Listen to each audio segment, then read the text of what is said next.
Dans une cellule de la prison centrale d'Élisabethville, un vieil homme est allongé sur une paillasse. Il a passé 30 ans derrière ces murs. 30 ans sans revoir son village, sans serrer ses enfants dans ses bras, sans entendre la voix de sa femme autrement qu'en rêve. Ce jour-là, le 12 octobre 1951, Simon Kimbangu rend son dernier souffle. Avant d'être emmené, il avait dit à son peuple « Ne pleurez pas, mes os se relèveront ». Et ses os se sont relevés, car l'Église qu'il avait fondée après seulement quelques mois de ministère allait devenir l'un des plus grands mouvements religieux nés en Afrique. Mais qui était vraiment cet homme? Pour comprendre son histoire, il faut retourner à Nkamba, un petit village du Bas-Congo, au cœur des collines du Congo central. C'est là que Simon Kimbangu voit le jour, à la fin du XIXe siècle, dans un Congo ravagé par la domination coloniale belge. À cette époque, la vie d'un enfant africain n'était même pas toujours inscrite dans les registres officiels. Le Congo était exploité, violenté, brisé au nom de la civilisation et de l'évangélisation.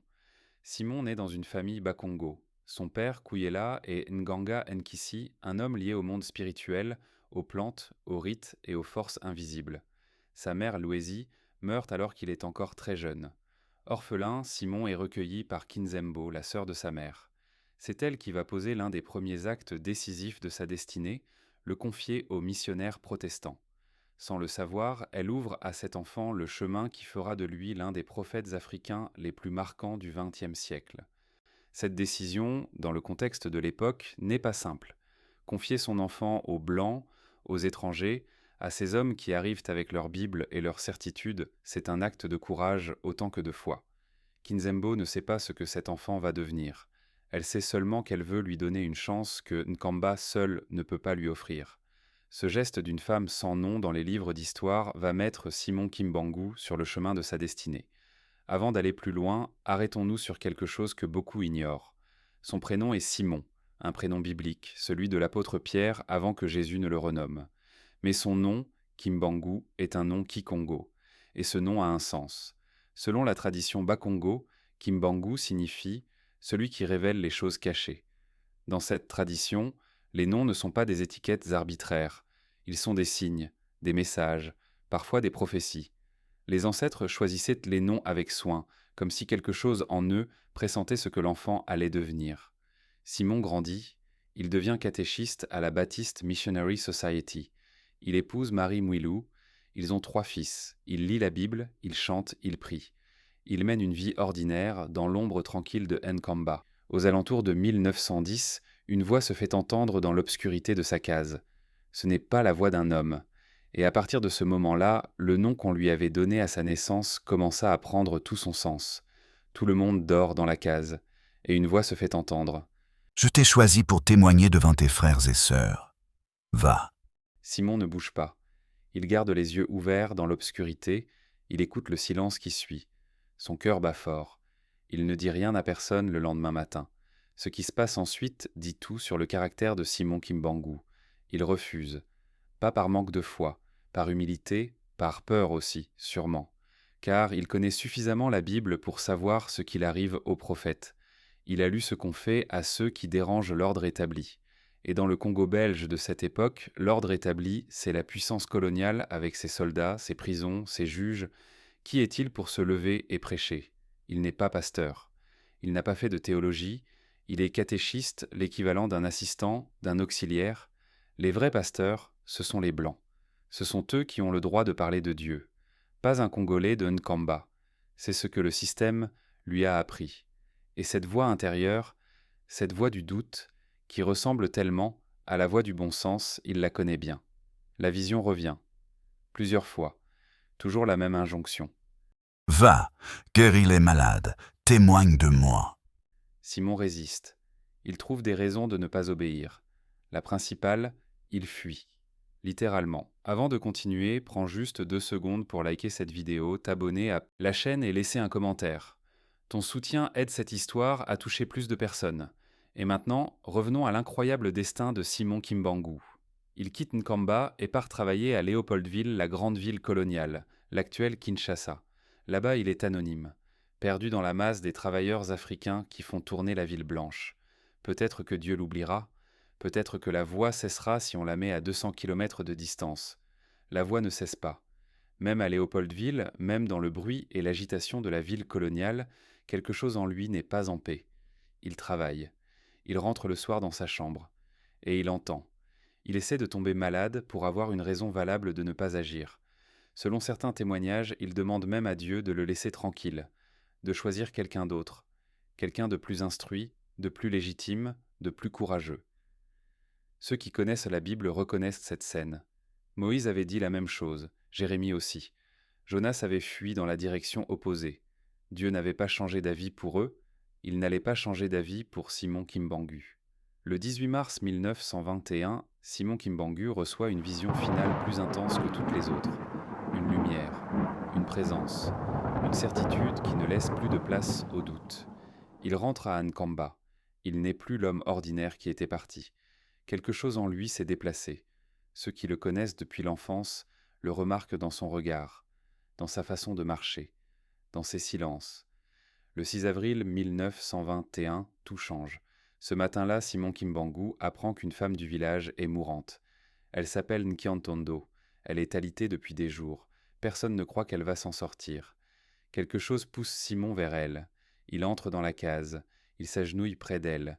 Il pose les mains sur elle et il prie, pas une prière murmurée, pas une prière de circonstance, une prière totale, avec tout ce qu'il est, tout ce qu'il croit, toute la conviction accumulée pendant ces années de résistance et de fuite. Nkiantondo se relève. Elle se relève. Simon reste immobile un long moment après. Il comprend que quelque chose vient de commencer. Quelque chose qu'il ne pourra plus arrêter. Nkamba devient la nouvelle Jérusalem. La nouvelle se répand dans Nkamba à la vitesse de l'éclair. Dès le lendemain, des gens arrivent d'autres villages. Des malades, des curieux, des familles entières qui portent leurs proches incapables de marcher. Simon prie sur eux. Il enseigne. Il dit ce qu'il a compris pendant toutes ces années. Dieu n'est pas un Dieu blanc. Dieu n'appartient pas aux missionnaires européens. Dieu est le Dieu de tous les peuples. Et ce Dieu-là libère les captifs, guérit les malades, et n'a pas créé l'Africain pour être l'esclave du blanc. Ces paroles-là, dans le Congo belge de 1921, sont une bombe. En quelques semaines, Nkamba est transformé. Des milliers de personnes convergent vers ce petit village. Ils viennent à pied, sur des jours et des nuits de marche. Certains portent leurs malades sur le dos. Simon Kimbangu guérit. Il baptise. Il interdit les fétiches, la polygamie, l'alcool. Il dit à son peuple que leur vie a de la valeur, que leur corps a de la valeur, que leur âme a de la valeur, que Dieu les voit exactement comme ils sont, pas comme des esclaves, mais comme des êtres humains faits à son image. Ce message fait quelque chose que des décennies de prédication coloniale n'avaient pas réussi à faire. Il fait croire les gens en eux-mêmes. Les autorités belges comprennent immédiatement le danger, pas le danger spirituel, le danger politique. Un homme qui dit aux Africains qu'ils sont égaux aux Blancs aux yeux de Dieu sape les fondements idéologiques de tout le système colonial, et la dignité est la chose que les empires craignent le plus. Le compte à rebours commence. Son ministère ne durera que 5 mois. 5 mois, c'est tout. 5 mois de prédication publique pour déclencher un mouvement qui allait traverser un siècle et toucher 17 millions de personnes. Dieu n'a pas besoin de beaucoup de temps quand il a choisi son homme. Si cette histoire te touche déjà, prends quelques secondes pour liker, t'abonner et laisser un commentaire. Plus tu interagis, plus cette histoire pourra être vue par d'autres personnes. Les autorités belges lancent les troupes vers Nkamba le 6 juin 1921. L'administrateur territorial Léon Morel a reçu ses ordres depuis Tisville. Il faut arrêter cet homme, vite, avant que la foule ne grossisse encore, avant que le message ne traverse les frontières de la province, avant que cette idée dangereuse que Dieu appartient à tout le monde ne devienne incontrôlable.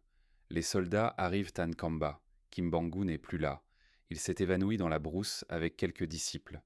Pendant des semaines, il se cache au village de Nsanda, non loin de Léopoldville, continuant à prier, à enseigner clandestinement. Les autorités fouillent, interrogent, menacent les habitants des villages voisins. Elles font pression sur sa famille. Simon Kimbangu comprend qu'en restant caché, ce sont les siens qui paient le prix de sa liberté. Alors il prend une décision que beaucoup auraient jugée folle. Le 12 septembre 1921, il revient à Nkamba, seul. Il n'essaie pas de fuir, il ne négocie pas. Il attend simplement qu'on vienne le prendre. Pour lui, c'est une évidence. Si Dieu l'a mis sur ce chemin, alors ce chemin va jusqu'au bout même, jusqu'aux chênes. Les soldats l'arrêtent. On le transfère à Tisville. Le procès dure 5 jours.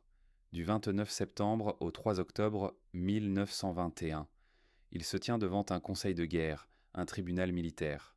Pas un tribunal civil, pas des juges indépendants, des militaires. Le commandant de Rossi, un Italien naturalisé belge, préside. Il est seul, un seul juge. Or, la loi coloniale belge elle-même exige un minimum de 3 juges pour un tel tribunal. Cette règle est ignorée. Simon Kimbangu n'a pas d'avocat. La loi prévoit qu'on lui en désigne un. Cette règle est ignorée aussi. Les chefs d'accusation sont solennellement prononcés, atteinte à la sûreté de l'État et à la tranquillité publique. Ce que cet homme a fait, guérir des malades, prêcher l'Évangile, dire à des Africains que Dieu les aimait. Le 3 octobre 1921, la sentence tombe, peine de mort. Et pour être sûr que le message passe bien, on ajoute 120 coups de fouet. Dans la salle, Simon Kimbangu n'explose pas. Il ne supplie pas. Les témoignages de l'époque décrivent un homme calme, un homme qui avait déjà fait la paix avec ce moment. Des voix s'élèvent des missionnaires protestants britanniques, certains juristes, des journalistes étrangers. La condamnation à mort d'un prédicateur non violent, dans un procès aussi bâclé, commence à embarrasser Bruxelles sur la scène internationale. Le 22 novembre 1921, le roi Albert Ier de Belgique commue la peine de mort en prison à perpétuité. Certains appellent ça de la clémence. Regardons les faits. Les 120 coups de fouet sont maintenus. Ils sont exécutés. Simon Kimbangu les reçoit avant d'être chargé dans un convoi.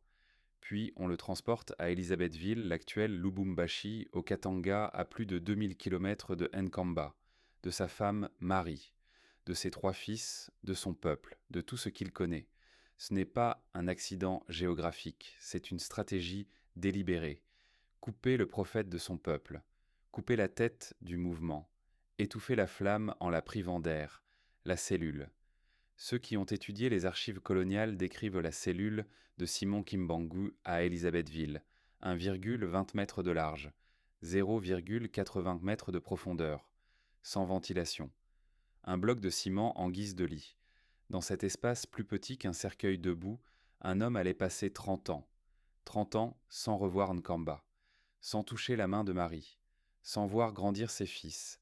Charles, Salomon, Joseph, ils étaient des enfants quand leur père a été emmené. Ils seront des hommes d'âge mûr quand il mourra. Les Belges pensaient que l'isolement aurait raison de sa foi, que les années transformeraient le prophète en fantôme, que le monde l'oublierait, ce qu'ils n'avaient pas prévu. Pendant que Simon Kimbangu disparaissait derrière les murs d'Elisabethville, les autorités coloniales lançaient une répression massive contre tous ceux qui avaient osé le suivre. Entre 1921 et 1959, on estime que 37 000 familles kimbanguistes furent arrêtées, déportées, dispersées aux 4 coins du Congo en province orientale, au Katanga en Équateur, sans jugement, sans procès, leurs biens confisqués, leurs maisons détruites. Beaucoup ne rentreront jamais. Beaucoup mourront en déportation. 37 000 familles, pour avoir cru en Dieu. Et pourtant le mouvement ne mourut pas. Les kimbanguistes se réunissaient en secret. Dans les forêts, dans des cases sans fenêtres, ils chantaient à voix basse. Ils transmettaient les paroles du prophète à leurs enfants. Ils gardaient vivant ce que les Belges voulaient enterrer. Le 12 octobre 1951, 30 ans après son arrestation, Simon Kimbangu rend son dernier souffle dans sa cellule d'Elisabethville. Il a entre 62 et 64 ans, selon les sources. Son corps est épuisé, mais aucun témoignage ne dit que sa foi l'a abandonné. Il avait dit « Mes os se relèveront ». 9 ans plus tard, en 1960, le Congo devient indépendant, et Joseph Diangienda prend une décision qui attend depuis trop longtemps, ramener son père à Nkamba. Le 9 mars 1960, il part pour Elisabethville à la tête d'une délégation de 10 personnalités kimbanguistes. Ils arrivent le 17 mars. Le 24 mars 1960, l'exhumation a lieu. Ce qui se passe à l'ouverture du cercueil sidère tous les témoins présents. Le corps de Simon Kimbangu est intact, 9 ans sous terre, sans embaumement, sans aucune préparation chimique, et le corps n'a pas subi de décomposition. Les témoins présents, dont des personnes non kimbanguistes, décrivent un visage reconnaissable, un corps préservé, un œil ouvert, l'autre fermé. comme si l'homme dormait. Les autorités de l'époque en sont déconcertées. Les kimbanguistes, eux, voient la confirmation de tout ce qu'ils avaient toujours cru. Le 2 avril, le chauffeur Pierre Bicu prend le volant d'une Chevrolet et transporte la dépouille sur des centaines de kilomètres, de Léopoldville jusqu'à Ankamba. Ankamba l'accueille enfin. Le corps est déposé dans un mausolée de pierre surmonté d'une croix. Les kimbanguistes l'appellent le Kinlongo, le Saint des Saints. Entre le 12 avril et le 9 mai 1960, environ 130 000 kimbanguistes viennent en pèlerinage pour voir de leurs yeux ce qu'ils n'avaient connu que par la foi. Le 16 août 1969, quelque chose d'historique se produit à Genève. L'Église kimbanguiste est admise au Conseil œcuménique des Églises, l'organisation qui réunit les grandes églises chrétiennes du monde entier. Elle devient ainsi la première église africaine noire à y être officiellement reconnue. Pas une église missionnaire créée par des Européens en Afrique. Une église née du peuple africain lui-même, portant le nom d'un homme que les Belges avaient condamné à mort. En 1974, elle rejoint également la Conférence des Églises de toute l'Afrique. Le 22 juillet 2011, 90 ans après le procès bâclé de Thisville, la Haute Cour militaire de Kinshasa rend son arrêt. Elle annule officiellement la condamnation de 1921. Le jugement était illégal. Un seul juge au lieu de 3. Pas d'avocat. Des charges montées par un pouvoir colonial qui avait peur d'un homme qui priait. Ce que tout le monde savait depuis le premier jour est enfin gravé dans le marbre de la loi. Simon Kimbangu était innocent. Aujourd'hui, Nkamba est un lieu de pèlerinage qui accueille chaque année des centaines de milliers de fidèles venus de toute l'Afrique et du monde. Le 6 avril, date du premier miracle, est un jour férié officiel en République démocratique du Congo, dédié à la mémoire de Kimbangu et à la conscience africaine. L'homme que les Belges avaient enfermé dans une cellule de 1,20 mètres sur 0,80 mètres est aujourd'hui l'un des fondateurs de religions les plus importants du XXe siècle. Mes os se relèveront. Ils se sont relevés. Regarde autour de toi. Message pour notre génération actuelle. Le Congo a assez de richesses pour nourrir un continent entier. Et pourtant des enfants meurent de faim à quelques kilomètres des mines d'or. L'Afrique a tout. Et on lui a tout pris. Encore et encore. Et toi peut-être que tu as l'impression que ta vie ressemble à ça aussi. Tu as tout pour réussir. Et pourtant quelque chose résiste. Quelque chose t'échappe. Quelque chose a été volé, ta confiance, ta joie, ton énergie, ton rêve. Tu te demandes où est Dieu dans tout ça. Simon Kimbangu se posait la même question. Il avait lu la Bible, il connaissait les promesses, et autour de lui l'esclavage, la misère, l'humiliation coloniale. Où était Dieu? Il était là. Il préparait quelque chose, pas en dehors de la douleur, à travers elle. Dieu ne fait pas toujours disparaître immédiatement la tempête. Parfois, il choisit de la traverser avec nous. Simon Kimbangu a passé 30 ans en prison, privé de liberté, de famille et de lumière. Pourtant, sa foi n'a pas vacillé, car il croyait que Dieu était avec lui dans cette cellule. Croire en Dieu ne signifie pas que la vie sera facile ou sans douleur. Cela signifie avoir une ancre lorsque tout s'effondre, savoir que notre vie a un sens et que notre dignité, notre paix et notre confiance peuvent être restaurées. Peut-être traverses-tu aujourd'hui une trahison, une perte ou une blessure profonde. Sache que Dieu te voit et qu'il ne t'abandonne pas. Comme il est écrit, « Ne crains rien, car je suis avec toi ». Simon Kimbangu n'avait presque rien, mais il avait Dieu, et sa foi a marqué tout un continent. Imagine alors ce que Dieu peut accomplir avec ta vie si tu décides de lui dire oui, de porter ta croix et de rester ferme malgré les épreuves. Si cette histoire t'a touché, like la vidéo, abonne-toi et dis en commentaire ce qu'elle t'inspire. La foi, le courage, la persévérance ou la résistance. Partage-la aussi avec une personne qui doit découvrir cette histoire.